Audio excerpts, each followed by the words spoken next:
Hello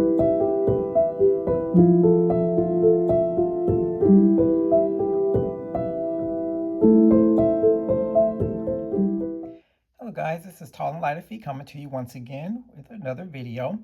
I know that this is kind of like an odd viewing angle or whatever the case may be for me because I don't normally shoot reaction videos like this, but I wanted to kind of get into the habit of actually, doing a little bit more videos kind of like this a little bit because not for one, it makes it a lot easier for me to edit, and again, it lets you see what exactly that I'm looking at, and what I'm talking about, so I think that for now, I think me shooting videos kind of like this off and on, kind of sort of would actually be a good thing.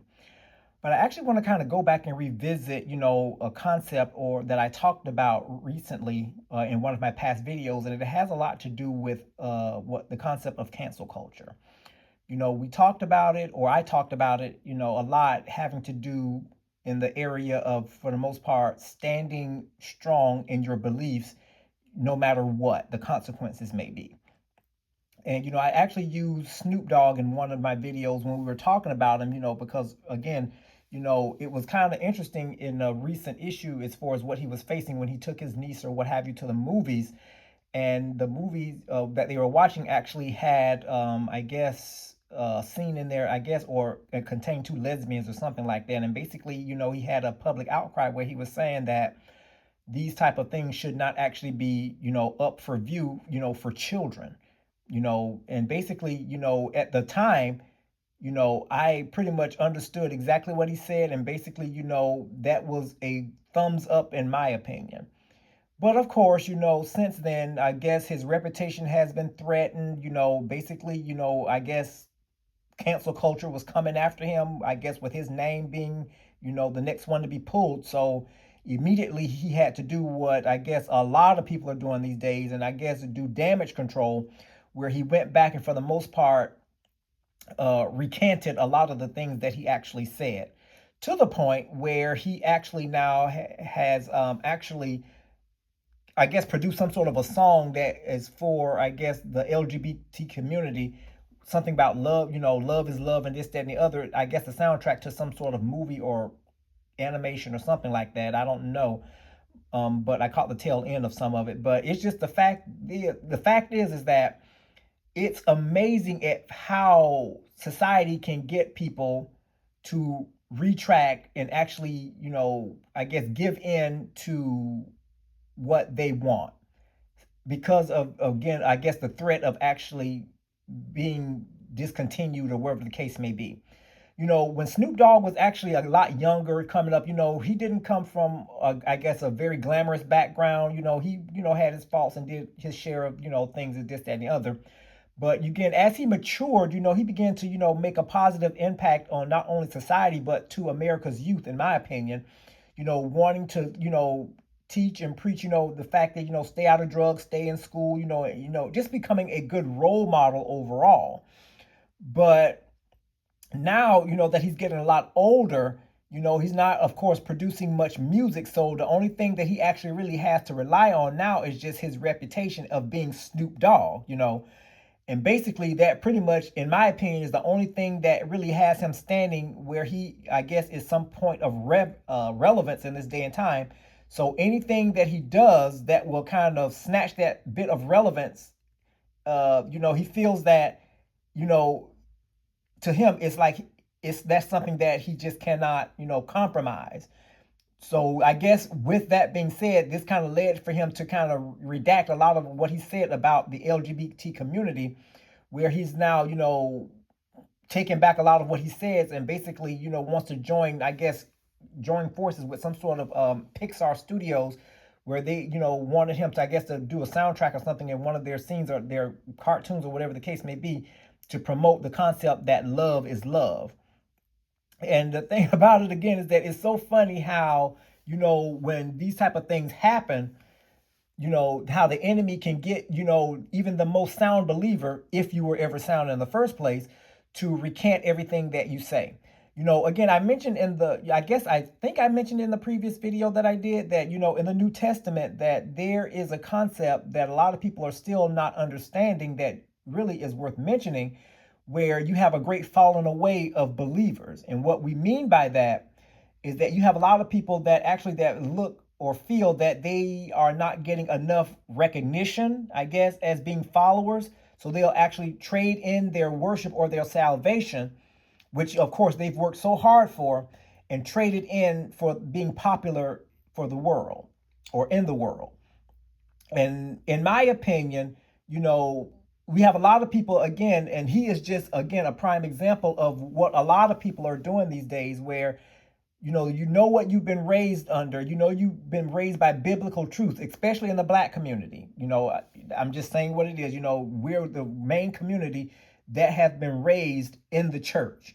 I remember my parents used to always, have us, me, it's four of us. So he had me and my other siblings in church, and basically, we were brought up in the church, to know right from wrong, to be able, to be productive, law, God abiding people. And when I say God abiding, I mean that in every which way possible. But now the way that households are ran is ran by parents who really are shaking in their faith. And the only thing they can do is teach them what they know, which is not much when it comes to God, which means that it's open prey for the devil to go in and, do his worst by the concept or through the concept of influence.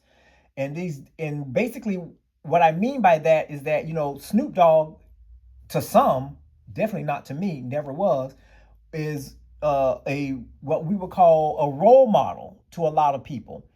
And basically, with him actually shifting gears like that, that's pretty much letting other folks know that, okay, since he believed that it's okay to, to redact and go back and say that this type of lifestyle is okay, maybe I can do the same thing. And see, one thing about it, that's why it's important as those who are believers to stand on the word and not back down. Because again, the enemy is going to use everything that he possibly can to get you to shake, tremble, and all this other type of stuff under his command.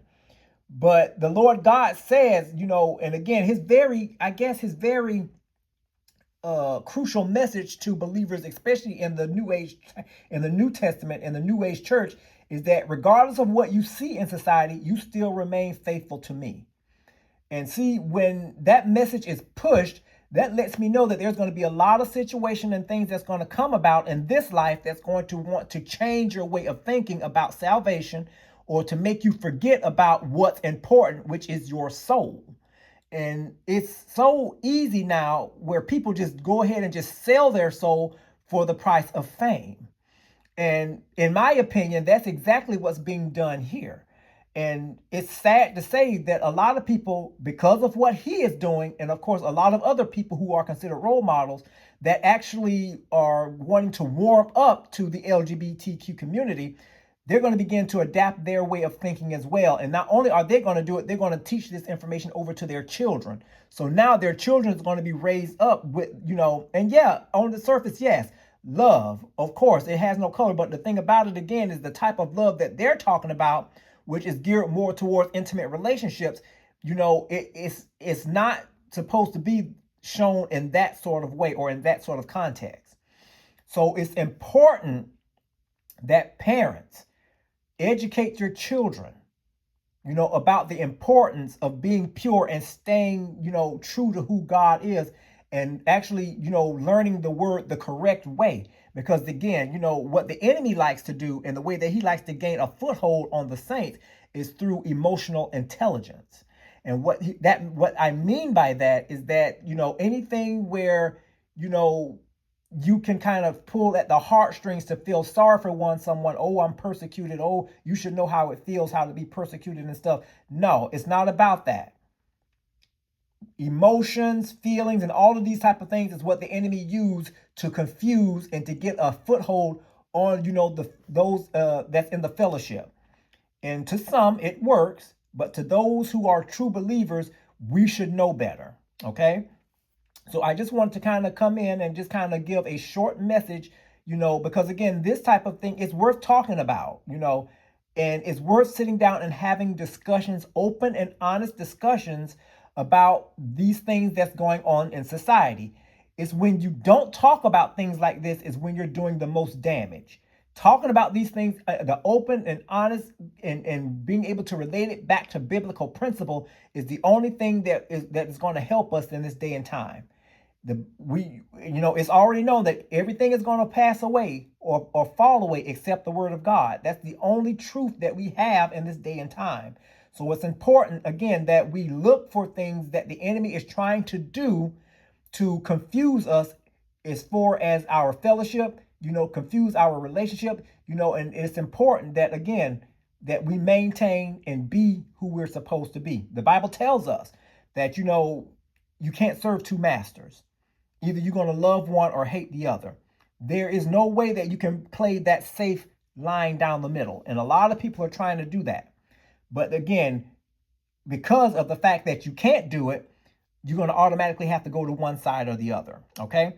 So again, I wanted to kind of keep this video short and sweet, and again, it just kind of let you know, for the most part, my thoughts and everything on this situation, again, because it is very interesting to see how you can get someone to eat their words for, the sake of them losing relevance in society. Okay. You all have a great day. Talk to you soon. Bye-bye.